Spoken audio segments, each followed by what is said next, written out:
Muy muy buenos días a todos.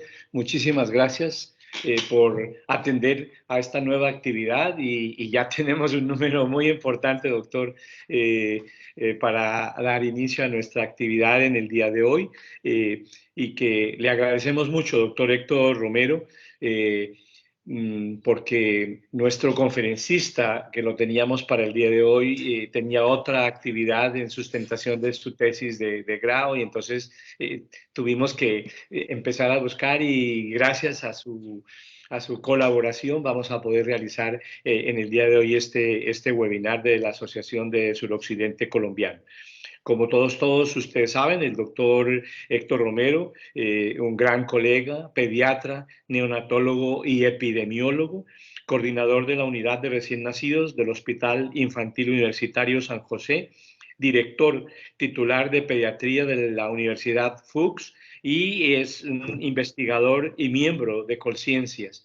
Eh, Él nos va a hablar sobre estado del arte en la nutrición enteral en el recién nacido prematuro.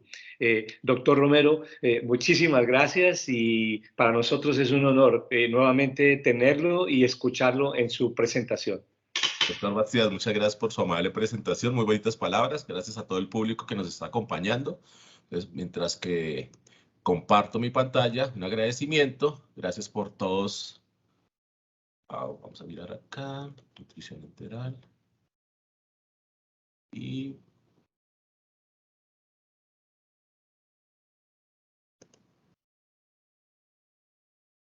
perfecto, me retroalimentan si están viendo mi imagen.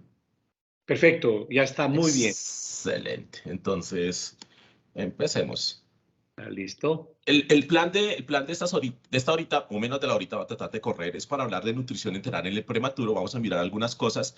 Lo que hice fue revisar múltiples guías que hay, porque no hay una sola guía, entre comillas, con muy buena evidencia, y publicaciones recientes. Alerta de spoiler, hay artículos que se van a publicar el otro mes, entonces van a encontrarlos.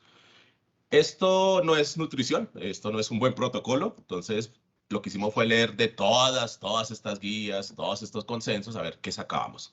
En conclusión, lamentablemente la primera conclusión es esta, pero no se preocupen. No hay consenso sobre el mejor enfoque para proporcionar alimentación enteral en un lactante prematuro. Tranquilización. Sin embargo, hay principios básicos que vamos a mirar. Vamos a hacerlo en forma de pregunta, como una guía práctica clínica. Hacemos una pregunta, buscamos la evidencia y miramos cuál es la respuesta. ¿Cuándo iniciar alimentación enteral en los pretérminos? Pues la respuesta obviamente va a ser muy fácil. Se debe iniciar tan pronto como sea posible con recomendación B, cuando los bebés tienen un tracto gastrointestinal normal y están hemodinámicamente estables. Y se puede iniciar desde el primer día de vida dentro de las 12 horas posteriores al nacimiento. Más adelante les vamos a ver que alguien habla de 6 horas. Para aquellos bebecitos que pesan más de 1000 gramos, recomendación B. Eso es una recomendación buena para la práctica clínica.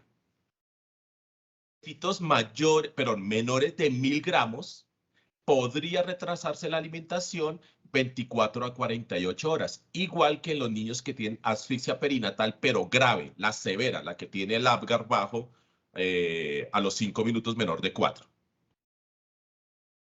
Ahora, ¿qué es mejor? Esperarnos un poquito, por ejemplo, 72 horas hasta que el bebé se estabilice, lo que algunos llaman nada vía oral preventiva, que para mí no me gusta, o nutrición temprana, menos de 48 horas. Dese cuenta que le estoy hablando de menos de a las 6 horas, 12 horas o hasta las 24, 48 horas.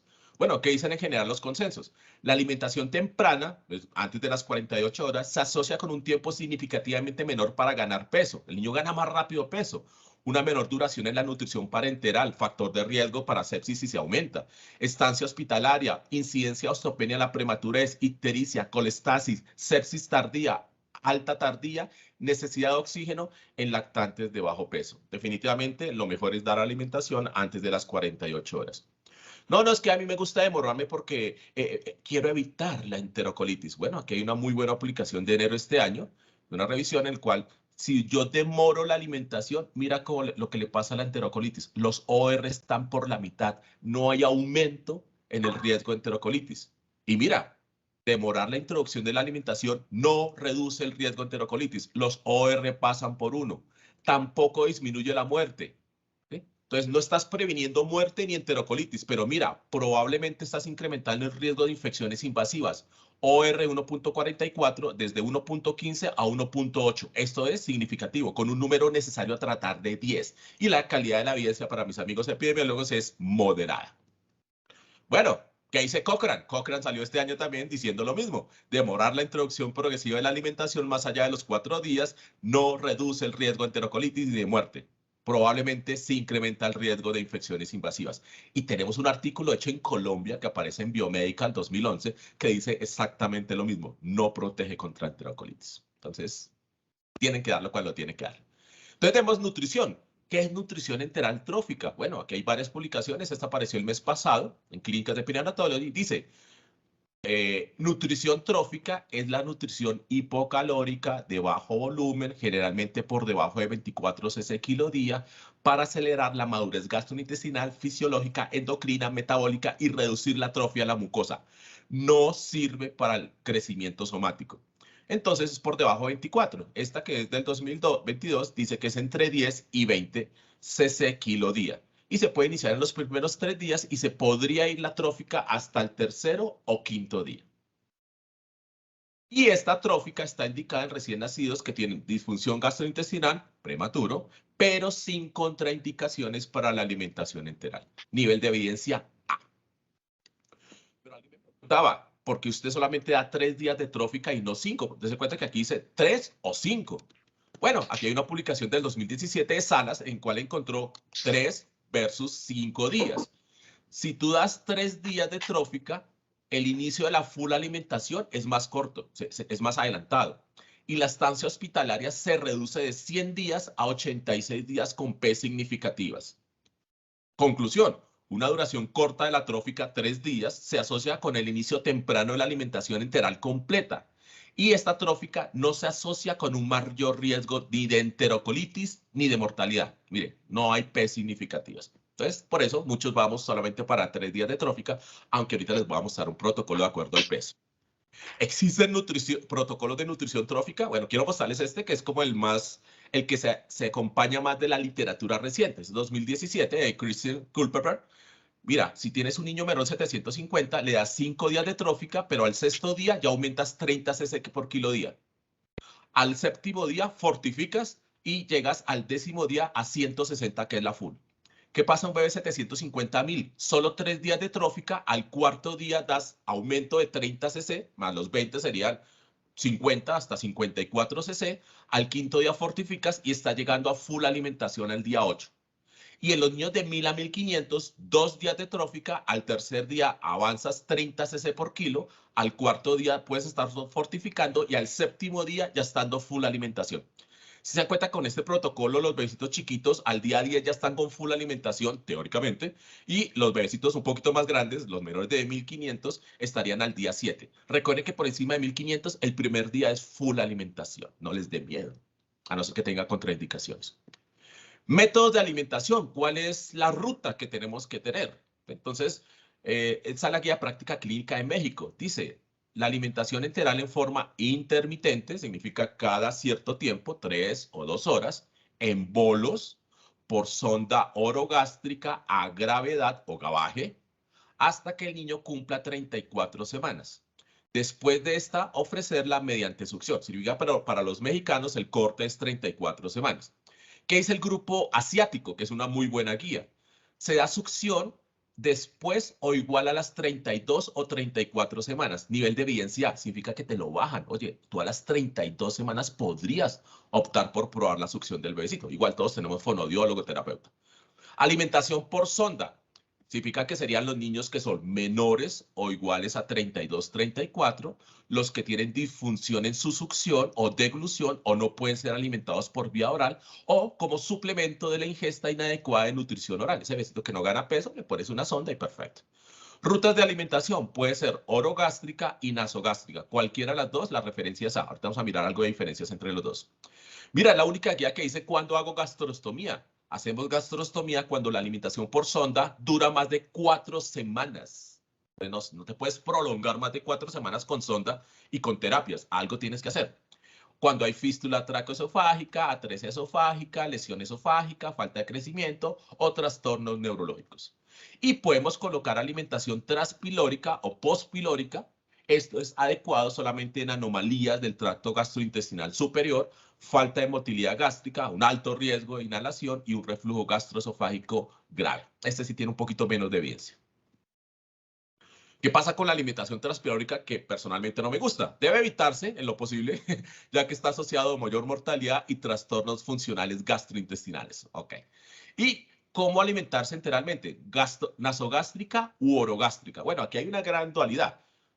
Estudios previos, y algunos han establecido que se ha observado un aumento en la respiración periódica y en la aparición de apnea central cuando se coloca sonda nasogástrica en estos recién nacidos prematuros. Alguien me dirá, doctor, en el 2021 salió un artículo que decía que al parecer eran iguales o había una pequeña superioridad de la sonda nasogástrica. Ese artículo que aparece en Journal of Perinatology, ese tiene muchas limitaciones terapéuticas. Limitaciones epidemiológicas. ¿Qué volumen de alimentación debe recibir un niño? Bueno, perfecto. Con nivel de evidencia 1A, significa que aguanta. En menores de 1 kilo, comience con alimentaciones entre 15 y 24 cc por kilo día. Con una nutrición, eso se llama nutrición enteral trófica, que puede ser 3 a 5 días. Ya les mostré quién quiere 3 y quién quiere 5. Y aumentamos de 15 a 30 cc por kilo día. ¡Wow! Perfecto. Y en mayores de 1 kilo, hasta 1500, comience con la alimentación de 30 cc por kilo día, sin miedo, ¿sí? Y luego puedes aumentar de 30 a 35 cc por kilo día. ¿Qué dicen los mexicanos? Incrementa el volumen de 10 a 35 cc por kilo día independientemente del peso. Si se dan cuenta que hay gente que le gusta aumentar hasta 35 cc por kilo día, alguien me va a decir, uy, doctor, ¿y la enterocolitis? Bueno, ya les muestro su Cochrane. No se preocupen. Doctor, otro, el volumen total. Es que yo he visto muchos niños que están con 150 y me piden comida. Bueno, menos mal salió esta publicación de Thomas, de Cochrane, Gupta, 2017. Alto volumen versus bajo volumen total de alimentación. Recuerda que uno llega a 150, 160, 180. ¿Quién quita si yo quiero llegar a 200 o más de 200? Hay publicaciones de 220. Pues imagínense que Cochrane encontró que con volúmenes altos ganas más peso. Ganas de 2 a 10 gramos por kilo día de más. Alguien dirá, pero doctor, eso es a costa de que el niño no tolere la alimentación. La intolerancia, los OR intervalos pasan por 1. Doctor, pero eso le va a dar enterocolitis a la fija. Los OR e intervalos pasan por 1. Conclusión, la evidencia disponible es insuficiente para respaldar o refutar una alimentación hasta 220, pero dése cuenta que el niño podría ganar peso sin ningún efecto secundario. Y llegamos al punto, ¿hasta cuándo yo tengo que llegar a la alimentación total, que es más o menos 150, 180? Yo la alcanzo si el bebé tiene menos de 1 kilo a las 2 semanas, ¿se acuerda? Al día 10, día 14 aproximadamente. Y si el bebé pesa entre 1000 y 1500, debería yo alcanzar la alimentación plena a la semana de vida. ¿Qué tipo de leche para iniciar? Esta está muy fácil, porque la primera es leche materna exclusiva, la Academia Americana de Pediatría lo dice. Y si no está disponible la leche materna exclusiva, tenemos leche pasteurizada de banco, recomendación A. ¿Qué sucede si la primera opción no se consigue? Bueno, se extrae leche de la mamá o se hace calostro. La segunda opción sería leche de donante, perfecto, está de acuerdo con la Academia Americana de Pediatría. Y la tercera opción sería una fórmula para prematuros. Les recomiendo, esta publicación salió este mes, el statement de la Academia Americana de Pediatría sobre leche materna y lactancia. Y recuerde que estamos entrando a la semana de la lactancia materna, apoyando y educando. Bueno, digamos que le vas a dar una fórmula infantil. Yo he visto en algunos sitios donde en lugar de dar una fórmula para prematuros, porque es muy pesada, porque tiene mucha osmolaridad, dan una fórmula a término de 20 kilocalorías para iniciar, para que no le caiga pesado al bebé. Estas dos publicaciones me dan la respuesta. La osmolaridad de una fórmula para prematuros de 24 kilocalorías oscila entre 280 y 300 milosmoles, que es bastante equivalente a la leche materna no fortificada que da 290. Por lo que no es beneficioso introducir fórmula etapa 1 de 20 kilocalorías, ya que solo tiene 211 a máximo 252 milosmoles. Entonces, y recuerde que una teoría anterior de enterocolitis era las fórmulas hiperosmolares. ¿Cuál método de alimentación? ¿Le vas a colocar bolos o infusión continua? Wow, bien. Entonces, la respuesta la da el grupo de colaborativo chino de la Sociedad Parenteral y Enteral. Dice, bolos en recién nacidos maduros, tolerantes gastrointestinales y se puede colocar orogástrico y nasogástrico. ¿Bien? Pero no se recomiendan los bolos en niños con reflujo gastroesofágico o retardo del crecimiento del vaciado gástrico. ¿A quién colocamos de forma intermitente? En forma intermitente es que colocamos una infusión que dura entre 30 minutos y 2 horas. ¿A quién le colocamos? A los lactantes que tienen reflujo gastroesofágico, retraso del vaciamiento gástrico y alto riesgo de broncoaspiración. Recomendación C. Y de forma continua, ¿qué es forma continua? Que yo coloco la alimentación de 20 a 24 horas. Eso se controla mediante jeringas y debe cambiarse cada 3 horas. ¿Quién es la indicación de forma continua? Bebés intolerantes, ya sea al bolo o a la infusión intermitente. Muy fácil, realmente. No ha mostrado, las revisiones sistemáticas comparando bolos versus alimentación continua, no han mostrado diferencias en el tiempo para lograr la alimentación oral completa, la duración de la estancia hospitalaria, la incidencia de enterocolitis o la tasa de crecimiento postnatal. Significa que por bolos o por infusión, alimentación continua, no hay grandes diferencias estadísticamente significativas. El nivel de evidencia es 1A. Sin embargo, algunos estudios han demostrado que en lactantes menores de 1250, la alimentación continua podría mejorar el peso y conducir un egreso más rápido, pero a costa de que el paciente todavía tiene la sonda, a pesar de que ya está succionando. Entonces, es como una alternativa para el niño que quieres que gane peso rápidamente, colocar la sonda. Pero tenemos un inconveniente. ¿Será que se pierden nutrientes a través de las infusiones continuas? Eso lo respondió Aspen. Las infusiones continuas hacen perder 30% de energía por pérdidas que se pegan al tubo. 40% de grasa, 33% de calcio y 20% de fósforo. Eso se pierde por las infusiones, o colocar una infusión continua. Alguien me dirá, pero doctor, yo también utilizo un bolo y el bolo lo paso a través de la sonda, por gavaje. Pues imagínese que por gavaje también se pierde 6, 9 y 7% de grasa, calcio y fósforo. Claro, es mucho menor, mucho menor. ¿Cuál es la frecuencia de alimentación? Entonces uno dice, obvio. Bueno, no es tan obvio, pues les voy a mostrar que no es tan obvio. No hay pruebas suficientes para elegir entre 2 horas de alimentación y 3 horas de alimentación en niños que pesen menos de 1250.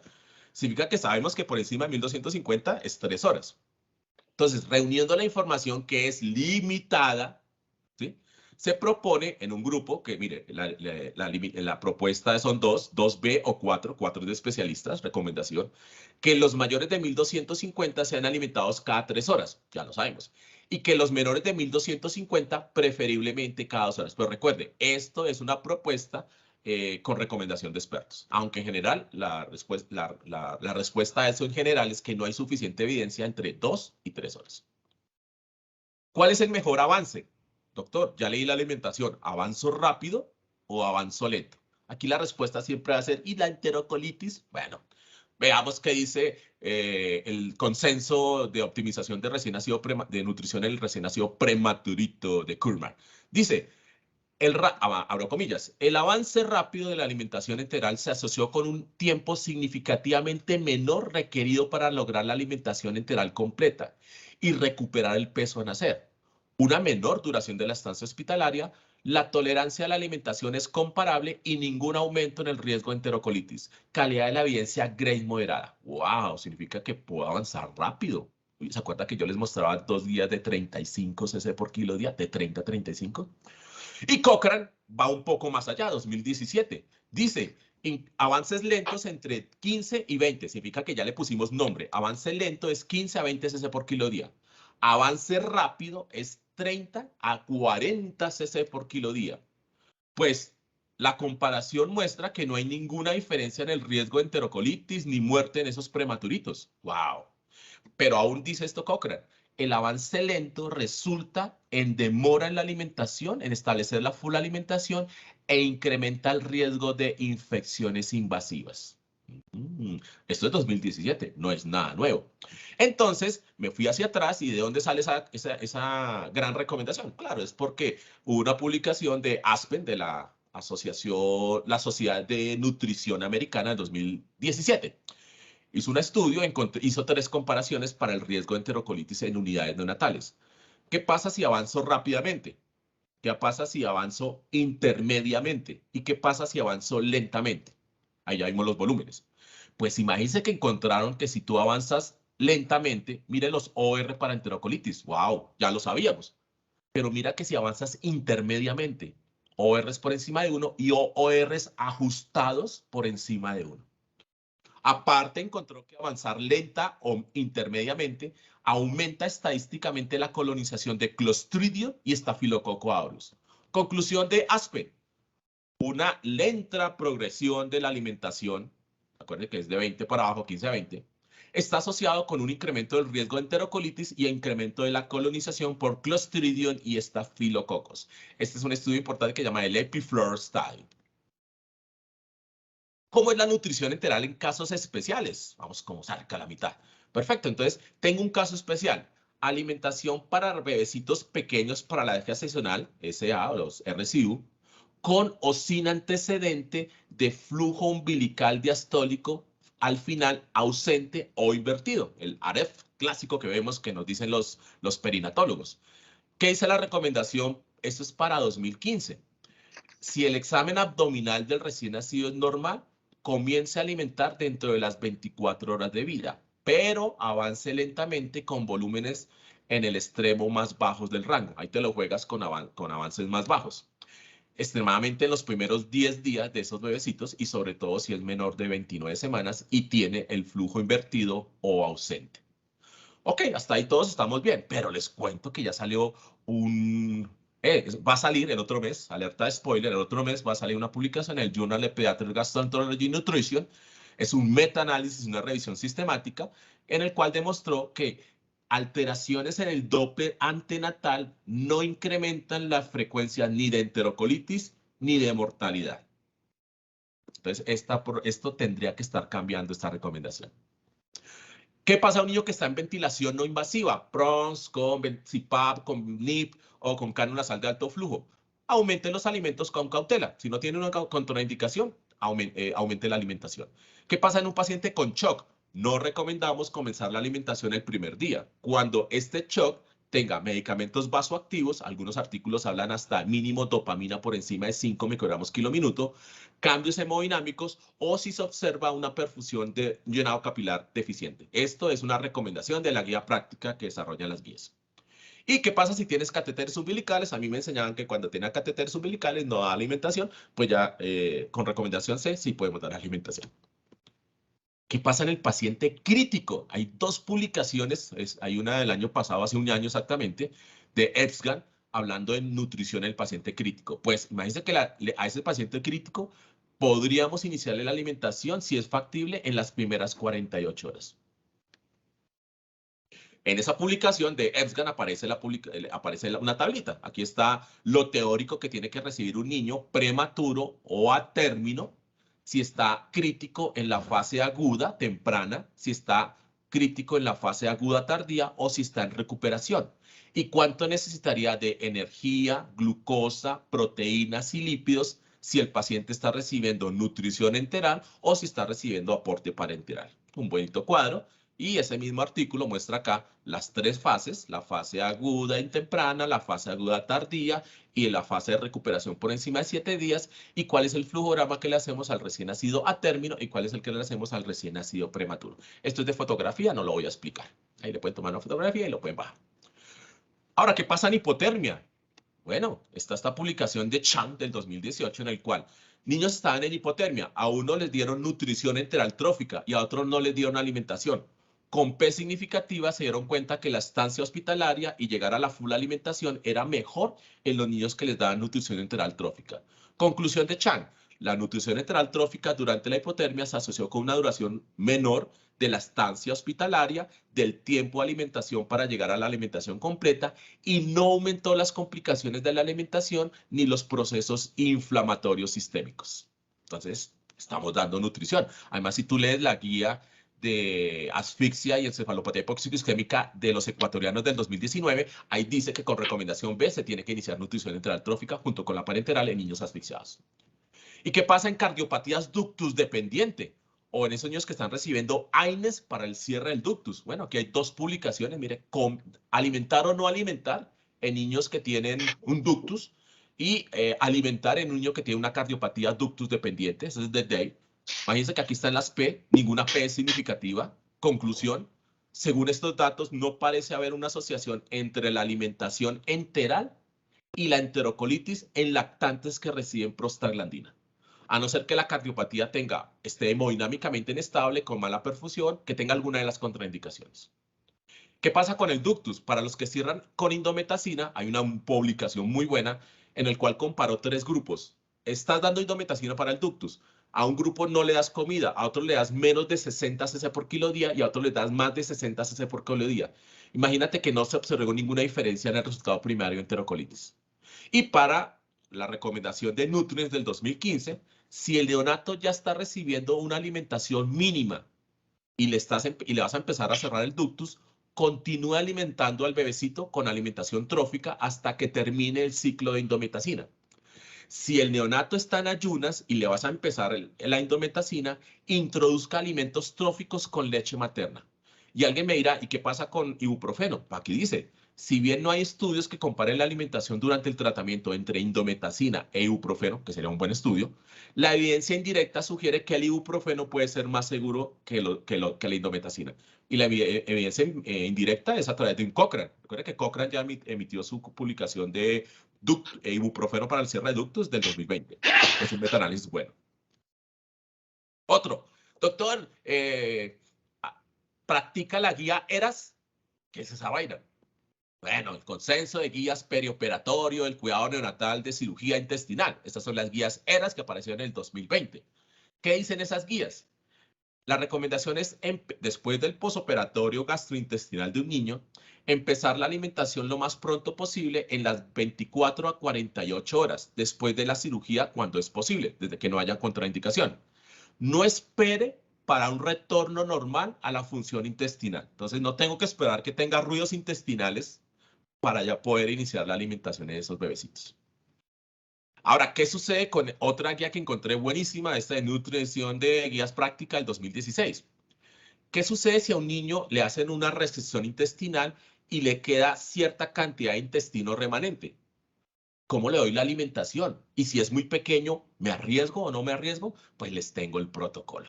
Entonces, imagínense que estos son los porcentajes de intestino residual. Si después de la cirugía me quedó más del 40% de intestino residual, perfecto. Pero aquí está el otro extremo. Imagínense que me quedó menos del 20% de intestino residual.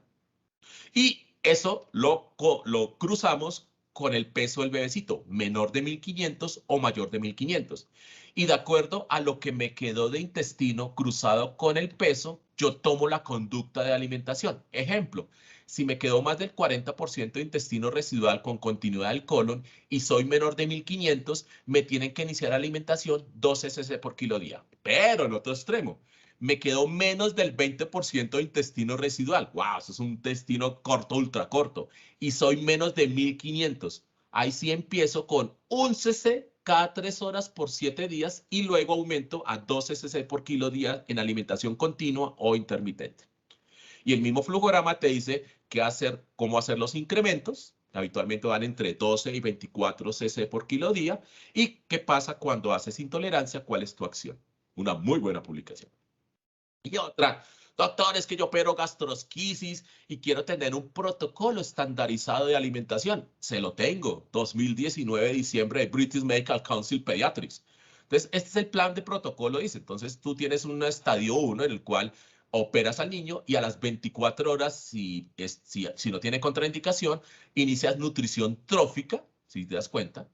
Y después de la nutrición trófica, si el paciente ha mejorado, pasas a infusión o en bolos de 15 cc por kilo día, alimentación. Si el paciente sigue mejorando, puedes hacer un switch a bolos definitivamente. Y si el paciente sigue mejorando, pues le das alimentación a demanda. Y recomiendan no hacer aspiraciones en los niños que tienen, igual ya sabemos que no hacemos aspiración para mirar residuos. Este también es un buen flujograma, lo pueden fotocopiar y mirar específicamente porque hay más cositas de los que yo le hablé. Más por tiempo porque solamente me dieron 40 minutos. ¿Qué hacer ante una intolerancia a la vía oral? Entonces alguien me decía, profe, ¿pero qué es intolerancia a la vía oral? Tranquilización.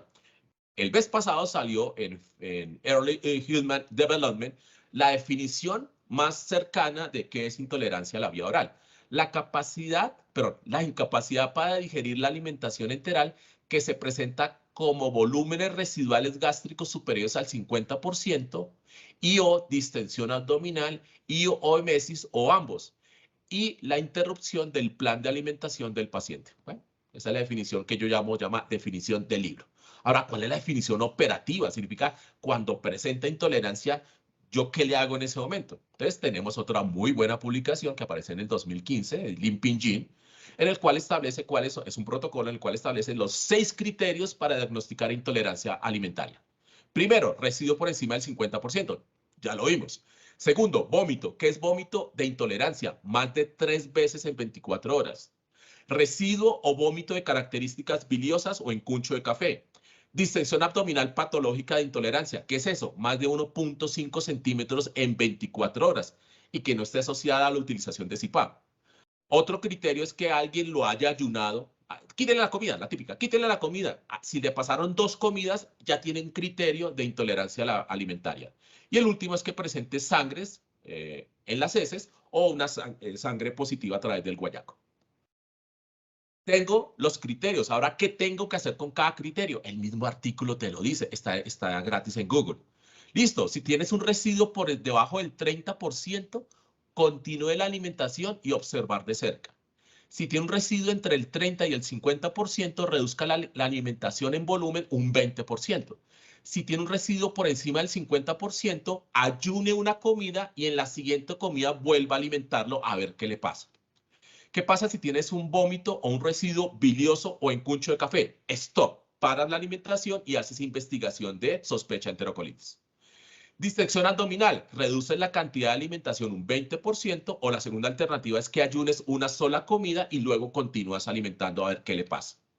Si presenta más de 3 vómitos, siga alimentando, pero no aumente ni reduzca la cantidad. Y si presenta sangre en las heces o guayaco positivo, deje de alimentar y estudie enterocolitis. Ahí está. Doctor, le voy a colocar un enema porque ese más nada que come. Bueno, ¿qué hice con recomendación de expertos? Nutrient 2015, que son las guías de alimentación en recién nacido muy prematuro. No use supositorios diarios de glicerina para reducir el tiempo hasta llegar a la full alimentación completa. ¿Qué dice la revista chilena de pediatría en la publicación de la doctora Patricia Mena de nutrición interhospitalaria? Recomendaciones de expertos. El uso de enemas solamente si hay distensión y dificultad para eliminar el meconio. Perfecto. Y se puede colocar enemas de 10 cc por kilo cada uno de los enemas. El uso sistemático de enemas sin haber distensión no contribuye a mejorar el aporte enteral. Entonces, las dos indicaciones es distensión con dificultad en la eliminación del meconio. Esta clásica, vamos a meterle, en chico no come, entonces metámosle una fórmula hidrolizada. Recuerden que hay parcialmente hidrolizadas, extensamente hidrolizadas y a base de aminoácidos. ¿Qué dice el consenso chino, asiático? Se recomienda solamente esas fórmulas hidrolizadas o extensamente hidrolizadas o a base de aminoácidos en aquellos que sufren o tienen alto riesgo de alergia a la proteína de la leche vaca. Hace poco hicimos una revisión de alergia a la proteína de la leche vaca en prematuros y en atérminos y es relativamente muy escaso la casuística. Recomendación C. La fórmula base de aminoácidos no es adecuada para bebés prematuros debido a su alta osmolaridad, está por encima de 295, y sus bajos ingredientes nutricionales. Las fórmulas hidrolizadas pueden ser elegidas para aquellos bebecitos que tienen disfunción intestinal, síndrome intestino corto, fístula intestinal, que son intolerantes a las fórmulas de proteína entera. Y debe ser considerado también, con recomendaciones temporalmente para aquellos bebecitos con intolerancia alimentaria. Temporalmente. Si se dan cuenta, todo tiene recomendación C o E, que es de expertos. Pero Cochrane emitió por clase en una metaanálisis 2017. ¿Qué sucede si utilizo una fórmula hidrolizada versus una fórmula completa en estos bebecitos?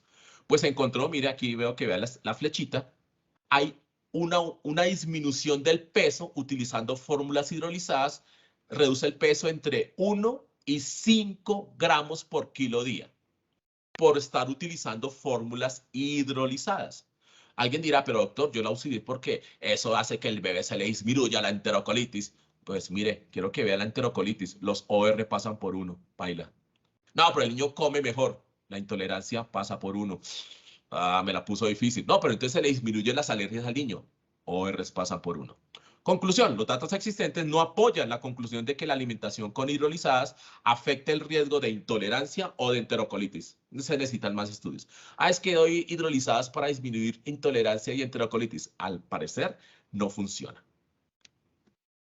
Suplementos en la nutrición del prematurito. ¿Qué suplemento le podemos dar? Bueno, aquí está la Academia Americana de Pediatría y una buena publicación de evidencia sobre la enteral y parenteral en prematuros peranos de 1500 gramos, donde habla de la complementaria con vitaminas. La Academia Americana de Pediatría dice que tenemos que dar 400 unidades de vitamina D internas, vitamina D a todos los bebés para prevenir raquitismo. Y en los prematuros se precisa una ingesta de 200 unidades kilo día hasta un máximo de 400 unidades kilo día con recomendación A. ¿Qué pasa con el hierro?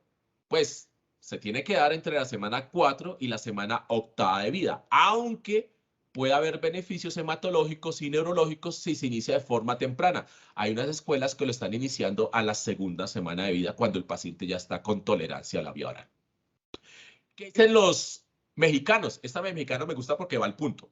Ofreces vitamina A y D, ¿sí?, en los prematuros que son alimentados con leche materna sin fortificar o con sucedáneos de la leche prematuro, significa con fórmula para prematuros. Y se debe mantener la suplementación hasta que el niño tenga 2 kilos, independiente de la edad gestacional corregida. Ahora, doctor, yo no tengo vitaminas sueltas, yo tengo las supervitaminas en un frasquito donde vienen todas. Bueno, si no cuenta con vitaminas individuales, de la solución de vitaminas. Esta solución de vitaminas debe iniciarse hasta que el bebé tenga más de una semana de vida extrauterina, ahí normalmente ya está tolerando la vía oral, pese más de 1.5 kilos y la tolerancia oral sea mayor de 120 cc por kilo día. ¿Qué dosis de las multivitaminas sugieren? La dosis es 0,3 cc cada 24 horas, lo que implica dar 6 gotas cada 24 horas. Y lo último, y se sugiere suspenderlas cuando el bebé alcance los 2 kilos, porque a los 2 kilos ya está tomándose más o menos la cantidad de leche, leche materna fortificada o la leche materna o sucedáneos con fórmula para prematuros para suplir las necesidades de vitamina A, D y C. ¿Y qué pasa con fortificadores? Bueno, hay muchas publicaciones de fortificadores. La última salió hace un mesecito de la evidencia más práctica del momento. Dice, la fortificación de la leche materna debe iniciarse lo más pronto posible. ¿Sí? Estudios dicen que se pueda empezar la fortificación desde 40, cuando el bebecito ya está tomando 40 cc por kilo día. Y otros son más atrevidos. Inician la fortificación con la primera alimentación de 20 a 24 cc por kilo día. Y los fortificadores líquidos, ¿sí?, resultan en mejor peso, mejor perímetro cefálico, mejor ganancia lineal, sin diferencias en su tolerancia o llegar a la full alimentación. Aparte, incrementan la prealbúmina, la albúmina, ¿sí?, y no incrementa los riesgos de enterocolitis o sepsis. Y para los que tienen líquidos de origen humano, fortificadores líquidos humanos, pues hay un metaanálisis de hace 2 meses en el cual encontraron que hay una reducción en la incidencia de enterocolitis con los fortificadores líquidos a base de leche humana, ORs por debajo de 1, aunque la calidad de la evidencia es baja. Influencia de la alimentación en enterocolitis. Ya esto ya habíamos visto, esto es un repaso porque ya sabemos. Sabemos que la leche materna reduce enterocolitis, las fórmulas infantiles tienen un OR de 2.5 para enterocolitis. La nutrición enteral mínima no reduce enterocolitis. Miren, el OR pasa por 1, ni tampoco reduce mortalidad. La nutrición enteral trófica tiene su función para mejorar la funcionalidad gastrointestinal y metabólica. Continua o en infusión para enterocolitis. Cualquiera de las dos funciona, no hay evidencia de que una sea mejor. Fortificadores, ay doctor, que ese fortificador produce intolerancia, nada. Que el fortificador produce enterocolitis, ya vimos que nada. ¿Qué sí disminuye enterocolitis? Un protocolo estandarizado de alimentación en tu unidad de recién nacidos. Eso está establecido con una reducción del 78%. Protocolos, ya para terminar, pues aquí les muestro este protocolo. Es bueno, me gusta Avances en Neonatología porque tiene todos los dos mundos, tiene una muy buena evidencia para 2017, niños menores 750, 750.000 y de 1.000 a 1.500. Tenemos este otro protocolo del grupo asiático. Aquí están los pesos, cada cuánto dan alimentación, cuánto inician, cuál es el volumen de incremento y cuándo llegas a la full alimentación. Este es otro protocolo del Reino Unido, donde establecen el niño de alto riesgo o de bajo riesgo. Si el niño es de alto riesgo, imagínense, de todas maneras inician trófica el primer día entre 12 y 24 cc por kilo día, ya lo sabemos. Y si el niño es de bajo riesgo, inician desde el primer día 30 cc por kilo día. Y ahí van aumentando. Y también tenemos los protocolos del doctor Kolesko, de las guías internacionales, aquí en los menores de 1.000 gramos y en los mayores de 1.000 gramos. ¿Con qué leche empezamos? ¿En qué momento empezamos? Si se dan cuenta que aquí podemos empezar a las 6 horas, si el bebé está estable. ¿Qué es nutrición enteral trófica? La duración de la trófica, cómo avanzas la alimentación, cómo haces la continua, cuándo fortificas y cuáles son los targets en energía y proteína. Esto es 2014. Uno podría meterle algo de evidencia más reciente y dar un muy buen flujograma. Y la misma guía estableció que en países de bajos recursos hay dos opciones. Una opción para pacientes prematuros estables, entre menor de 1.000 gramos, de 1.000 a 1.500 y mayor de 1.500. Y otra guía para el paciente pretérmino inestable, ¿sí? Entonces, en este inestable, ustedes ven que la alimentación la demoran un poquito más. Digo, esto es 2014. Toca esperar a esto podría mejorarse, claro, podría mejorarse porque hemos visto hacia atrás una evidencia que podría darle mayor peso estadístico. Bueno, tenemos un protocolo de nutrición enteral en el prematuro, ni esto tampoco es nutrición enteral en el prematuro. Con esto hemos llegado al final en un tiempo récord de 44 minutos. Me pidieron que fuera 50 minutos.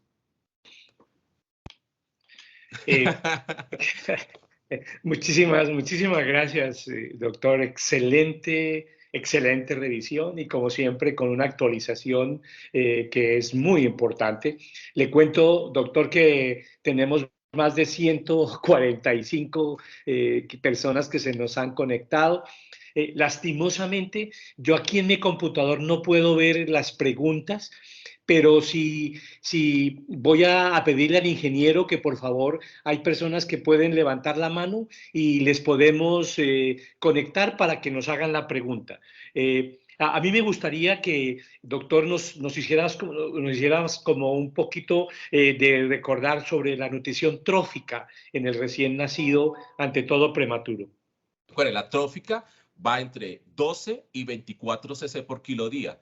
No es de alimentación, es para mejorar la función gastrointestinal. Y la podemos dar desde las primeras 6 horas, 12 horas o 24 horas en los niños, hasta 24, 48 horas cuando el paciente no se le puede iniciar tan tempranamente como un prematuro menor de 1.000 gramos, o un niño asfixiado, o un niño que estuvo hemodinámicamente inestable y luego se puso estable. Esa trófica puede ir por 4 días en los muy chiquitos, puede ir por 3 días en los menos chiquitos y puede ir por 2 días en los niños de 1.000 a 1.500 gramos. Esa es espectacular, la nutrición enterotrófica. Doctor, pero es que no sirve para enterocolitis ni sepsis. No importa. Con trófica durante 3 días estás avanzando para que el niño logre la alimentación completa más rápidamente. Esa es una. Aquí ven una pregunta de calostro e inmunoterapia. Excelente. Este mes salió el metaanálisis de calostro para disminuir, demostró que el calostro disminuye enterocolitis, sepsis tardía y neumonía asociada al ventilador. Dice exactamente lo mismo que un metaanálisis pasado que había aparecido en Pediatrics. Entonces, confirmando los beneficios del calostro. Excelente. ¿Cuál Yo tengo más? aquí ya, yo le puedo, muchísimas gracias a Ángela Sofía Castillo, que fue la que hizo esa pregunta. Ella también dice, doctor, inicio en prematuros si no hay leche materna con NAN prematuros que tiene 24 kilocalorías y es más hidrolizada que las otras fórmulas de prematuros o fórmulas como Nutramigen. Ok, recuerde que lo que estamos dando, lo que se le puede dar por las kilocalorías de 24 del prematuro es no darle una carga osmoral tan alta al bebecito. Sabemos que NAN, a pesar de que es hidrolizada, cuando tú revisas una página donde están las características de las fórmulas infantiles, la NAN hidrolizada no pasa de 280 miliosmoles. Significa que todavía está en el rango del 290 miliosmoles, cercano a lo que podría dar una leche materna. Entonces no está mal por esa parte. Pero las hidrolizadas, como las extensamente hidrolizadas o las semielementales, la carga osmolar es muy alta. Recuerden que vimos que no debería ser la primera opción. Perfecto.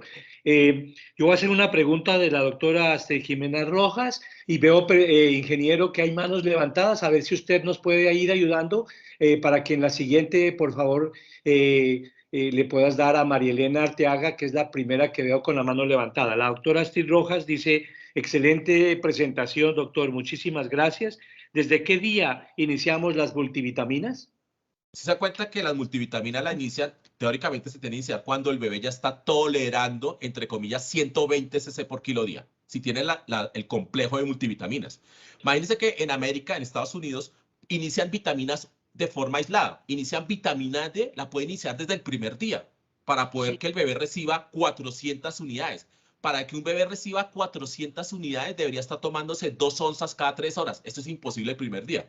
Entonces, la Academia Americana de Pediatría dice que tú puedes iniciar gotas de vitamina D desde los primeros días para solamente suplir la vitamina D. Pero cuando ya estés comiéndote 120 cc por kilo día, ahí sí puedes adicionar las multivitaminas. Perfecto. Tenemos a María Elena Arteaga de Sí, Müller, por favor, nos puede de hacer su pregunta. Venezuela. De Venezuela, ¿me oyen? Sí, Claro. perfecto. Bienvenida. Ay, Muchísimas doctor, gracias. usted responde todas las preguntas y las dudas de uno con la conferencia. Esto es algo maravilloso, increíble. Lo que yo quería decirle es una duda que he tenido, porque hay países y hay personas preparadas que recomiendan colocarle a la leche materna, ahí mismo en la leche, leche de prematuros o incluso leche descremada. A mí eso me preocupa muchísimo porque primero con la leche prematura usted manipula la leche materna. Eso no me gusta para nuestros países. Y con la leche descremada, para aumentar la cantidad de proteínas, me preocupa muchísimo por la osmolaridad. Entonces yo quería saber su opinión. Y muchísimas gracias, doctor. Ok. Primera opción. La primera opción es leche materna fortificada con fortificador líquido humano. Segunda opción, fortificador en polvo humano. Tercera opción, fortificador bovino en polvo. Baila. Segunda opción, si no hay fortificador, a la leche materna, le das leche materna e intercalas un 30% de fórmula para prematuros. No la adicionas, sino que el bebé está tomándose, ejemplo, 8 tomas de alimentación. De las 8 tomas de alimentación, 2 o 3 tomas va a ser con fórmula para prematuros de 24 kilocalorías. ¿Sí? Esas son las opciones que hay en la literatura de países desarrollados o que tienen medicina basada en la vida. Países no desarrollados o cosas que hacíamos artesanalmente anteriormente. A la leche materna colocarle fórmula para prematuros. Hay 2 publicaciones al respecto. No hay evidencia al respecto. Y la última, a la leche materna meterle crema de alguna característica o gotas de aceite. Tampoco hay evidencia. Recuerde que ahorita ya manejamos seguridad del paciente. Para seguridad del paciente esa es una mala práctica médica. Excelente. Muchísimas gracias, María Elena. Aquí tengo a Manuel Azabache. Nos puede hacer su pregunta. Doctor Romero, muy buenos días, desde Chiclayo, Perú, para felicitarlo por su excelente exposición. La pregunta es lo siguiente, en la calotroterapia, ¿qué volumen y en qué forma aplicarlo? El volumen dice que puede ser hasta un mínimo de 0.3 cc por kilo. Significa que podría ser 6 gotas. Imagínense, 6 gotas. Y la aplicación es orofaringea. No sirve pasárselo por la sonda y barrerlo con lechecita o con agua. No, orofaringea. Perfecto. Muchísimas gracias, Gracias. doctor Jorge. Aquí tengo otra pregunta de Ángela Sozzi.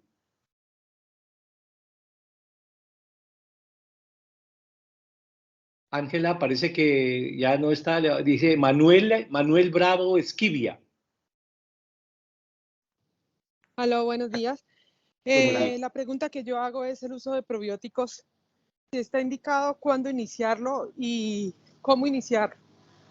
Y Wow. la otra pregunta Qué pena, es que voy para el trabajo. Tranquilo. La otra pregunta era si en la guía que usted dice, medimos el residuo otra vez, medimos perímetro abdominal. No, ok, entonces, si tú tienes un paciente que le sospechas intolerancia a la vía oral, deberías cumplir con buscarle los 6 criterios. Dentro de los 6 criterios está perímetro abdominal y medir residuo. Las guías establecen que yo no mido residuo de forma sistemática a todos los niños, solamente en el niño que sospecho que tiene intolerancia a la vía oral, primero. Y segundo, sobre periódicos, tengo una charla de enterocolitis. Recuerda, no hay evidencia suficiente. La Academia Americana de Pediatría, el ESGAN, dice que no hay suficiente evidencia, pero que si tú quieres iniciar periódicos en tu unidad de recién nacidos, tienes que hacerle firmar al paciente, al papá, un consentimiento informado. Se puede iniciar probióticos desde en la primera semana de vida. La idea es iniciar una multicepa que le funcione al paciente. Significa que tenga lactobacilos y bifidobacterium. Normalmente no funciona en menores de 1000 gramos, solamente funciona entre 1000 y 1500 gramos. Excelente. ¿Hay otra persona que está levantando la mano? Manuel, por ejemplo. No. Sí, Manuel. hola, mi nombre es Manuel Bravo, sí, ¿cómo está? Muy buena su presentación, doctor. Tengo 2 preguntas. Una es el niño que no tolera la vía oral, que vomita. ¿Usted qué piensa de las fórmulas AR en recién nacido? Y la otra pregunta, perdón que la haga, es un paciente que yo tengo con una gastrosquisis, que lo estoy alimentando, me hizo un intestino corto, y quiero aumentarle el peso, pero el niño, yo le estoy dando la fórmula y el peso, nada, que me sube. ¿Cómo hago yo para aumentar el aporte calórico en estos bebés? Ok, entonces en gastrosquisis, ¿se acuerda que vimos un flujograma gastrosquisis? En el flujograma gastrosquisis yo puedo tener infusiones continuas y la infusión continua sabemos que aumenta la ganancia de peso. Y yo puedo tener infusión continua con fórmulas de 24, 26, 28 o 30 kilocalorías. Con eso optimizarías el peso de tu bebé en gastrosquisis posoperatorio con infusiones continuas. Y la primera pregunta era, perdón, la primera se me fue. Sí, las fórmulas AR. Fórmulas AR. Las fórmulas AR solamente tienen evidencia en niños a término, entre comillas, a término que tienen sintomatología de reflujo leve. ¿Qué dice la guía de Academia Americana de Pediatría del 2019 sobre reflujo gastroesofágico? No se utilizan las fórmulas AR. El primer paso es mirar las causas y si tú ves eso, una opción terapéutica es dar una fórmula extensamente hidrolizada pensando que tiene un diagnóstico diferencial con una alergia a la proteína de la leche de vaca. Luego del screening con fórmula extensamente hidrolizada, si no hay respuesta, podrías empezar estudios y medicamentos, sobre todo el omeprazol, que es la indicación para ellos, como medicamento. Excelente, muchísimas gracias. Aquí yo tengo como preguntas con respecto, dice el doctor Gerardo Méndez, el doctor Sergio Rojas, están preguntando, en los bebés que requieren transfusión de glóbulos rojos, ¿cómo se debería suspender o continuar la vía oral? Esta la puso difícil, porque existe el TANEC. El TANEC es la enterocolitis asociada a transfusión. Existe la patología. Mientras exista la patología, sabemos que no vamos a alimentación durante la transfusión del paciente, durante la transfusión. Pero hay guías adicionales que dicen que yo puedo no desarrollar enterocolitis una vez termino la transfusión y después de la transfusión, 1 a 2 horas después, yo puedo iniciar la nutrición enteral trófica, prueba de trófica y luego la siguiente, la alimentación completa. En esos escenarios no hay riesgo de enterocolitis, pero por existir el TANEC, enterocolitis asociada a la transfusión, no damos alimentación durante el periodo en que esté recibiendo la transfusión. Muchísimas gracias. Doctor, por favor, nos pide el ingeniero que deje de compartir pantalla. Deje de compartir. Ya. ¿Qué tal? Ya. Excelente. Aquí hay el doctor Jorge Yactayo, ¿ya puede hacer su pregunta? Buenos días, doctor. Es una ponencia de Lima, Perú. Preguntas, doctor. La primera, en caso de pacientes que cumplan asfixia perinatal, y es más, por favor, que tenga un... Tengo doble sonido. Por favor, alguien por favor, dejar que el doctor Jorge Yactayo haga la pregunta y el que tenga el micrófono, por favor, lo apaguen o nos pida la palabra. Muchas gracias. Gracias. Pacientes con diagnóstico de asfixia perinatal, que además tengan un lactato incrementado, y es más, tenga una ecografía donde pueda medir un Doppler mesentérico que está alterado. estaría indicado iniciar la vía enteral, trófica, Ok. aunque sea, según La lo que res- usted ha mencionado en posición. Ok, no, recuerde que estamos hablando de asfixia severa, ¿sí? Asfixia severa con el criterio de Apgar menor de 4 a los 5 minutos. Pero cuando usted lee la guía práctica clínica de los ecuatorianos junto con la del Reino en España, una sector en España, se dan cuenta que ellos esperan iniciar más la alimentación si el lactato está por encima de 5. Entonces no esperarías a las 24, 48 horas, sino esperarías hasta que el lactato estuviera menor de 5 en ese niño asfixiado. Pero el lactato no cumple para el criterio del recién nacido prematuro, entre comillas, solamente con membrana alina. El prematuro con membrana alina nace con un lactato de 7. Eso no es una contraindicación para no darle nutrición enteral trófica. El lactato elevado mayor de 5 es contraindicación en el niño asfixiado en el contexto de asfixia severa.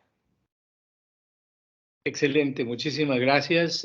Aquí dice el doctor Llave Rojas, si no hay leche materna, ¿con qué fórmula se debe iniciar la alimentación trófica?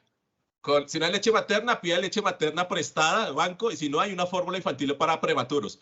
En sí, las fórmulas infantiles para prematuros, cuando usted ve la evidencia en la literatura, no hay una comparación, no hay un estudio que le compare las prematuros. Entre comillas, todas son muy buenas.